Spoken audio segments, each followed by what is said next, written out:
남북 경협의 상징인 개성공단, 오는 10일이면 중단된 지 3년이지만 재가동 기대감이 커지고 있습니다.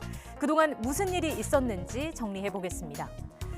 개성공단은 김대중 정부의 햇볕 정책에서 비롯됐습니다. 2000년 6.15 공동선언 이후 탄력을 받았고 같은 해 8월 현대아산과 북한 간의 공업지구 개발에 관한 합의서가 채택되며 본격적으로 추진됐습니다.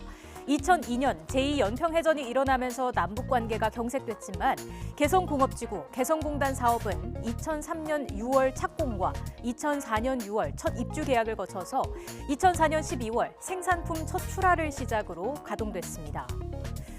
개성공단은 남북교류협력의 상징이었던 만큼 남북관계에 따라서 영향을 받았습니다. 2009년 3월 북한은 한미연합 군사훈련 키리졸브를 이유로 개성공단 통행을 3차례 차단했습니다.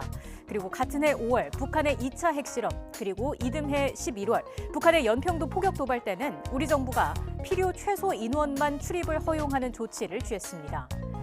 박근혜 정부 출범 직후인 2013년 4월에는 공단 가동 이후 가장 큰 위기를 맞았습니다. 이유는 한미 연합훈련이었습니다. 하지만 남북은 7차례 협상을 통해서 재가동에 합의함으로써 위기를 넘겼습니다.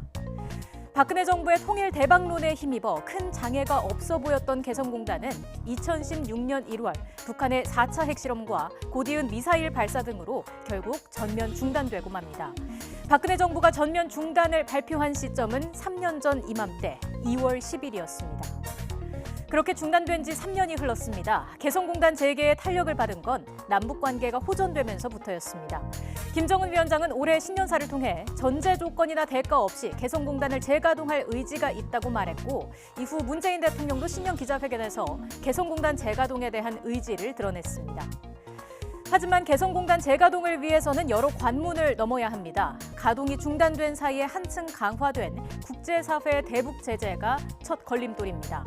유엔 안보리 제재 결의 제2375호는 북한의 섬유 수출과 대북 합작을 금지하고 있습니다. 이외에도 2321호는 유엔 회원국 금융기관의 북한 내 은행 계좌 개설을 금지하고 있어서 기존과 같은 방법으로 대금을 지급할 수 없는 문제도 발생합니다. 안보리 제재를 주도한 미국의 독자 제재도 넘어야 할 산입니다. 그럼에도 국제사회가 요구하는 비핵화가 진전되고 북미 관계가 개선된다면 대북 제재의 근본 문제가 풀리기 때문에 개성공단도 재가동 가능성이 커집니다. 이번 2차 북미 회담이 주목되는 이유입니다.